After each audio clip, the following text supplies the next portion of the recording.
Hello, and welcome to this bonus edition of Don't Miss This. I'm your host, Jennifer Garrity.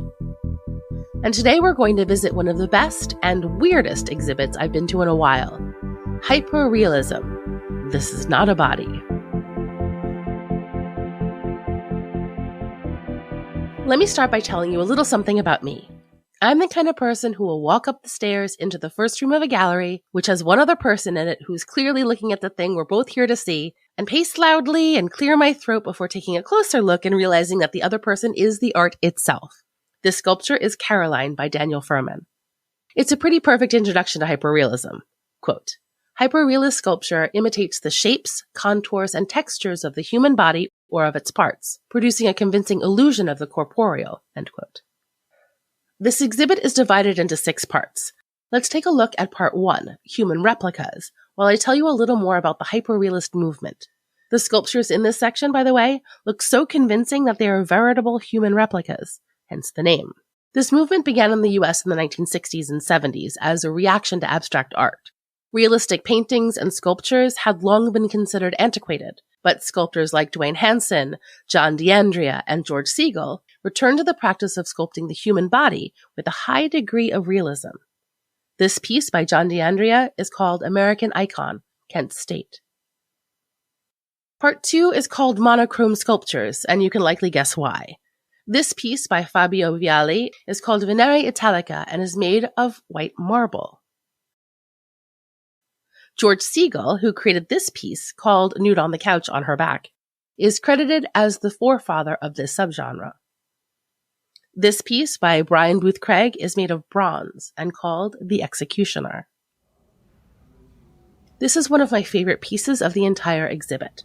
It was made by Fabien Merel and is called Tronconé, or truncated in English.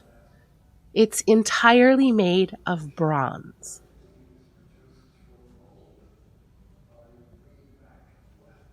It may seem counterintuitive to make realistic representations in a single color, but the argument for it says that it enhances the aesthetic qualities of the human form. Look at all this detail, in bronze no less.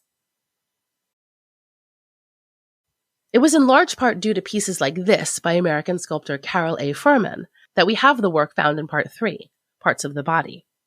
Beginning in the 1990s, artists began to focus on specific parts of the body, as opposed to the whole entity, for humorous or disturbing effect.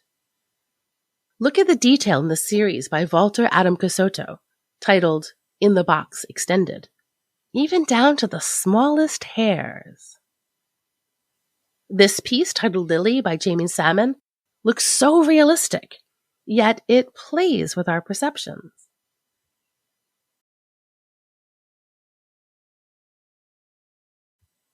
As does this sculpture of Andy Warhol, which was created in 2013 by Katsuhiro and is made of platinum-cured silicone, human hair, resin, and chrome plate. Part 4 brings us to playing with size, like this giant hand titled Stringiamocia Corte, or Let's Join Forces, also by Walter Adam Casotto. My personal gateway to hyperrealism was through Australian sculptor Ron Mueck, who created this piece back in the 90s in New York. Mueck is credited with having revolutionized figurative sculpture with his works in unusual sizes, influencing people like Zarko Basheki with works like Ordinary Man, who made their pieces larger than life, and sculptors like Marc Sijan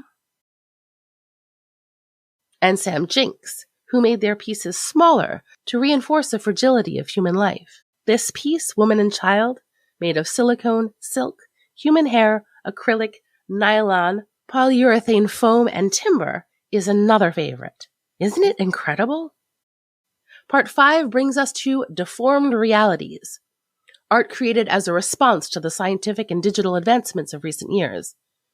Influenced by virtual reality, artists like Patricia Piccinini created pieces like this, titled The Comforter, which shows a girl with a rare genetic mutation which produces abnormal hair growth, holding a chimera composed of a cow udder with the lips, chin, and toes of a human baby. The mutation is real, but the chimera comes from the artist's imagination, triggered by news stories of scientists attempting to genetically modify milk cows so they'll tolerate the pain and stress they experience in industrial dairies.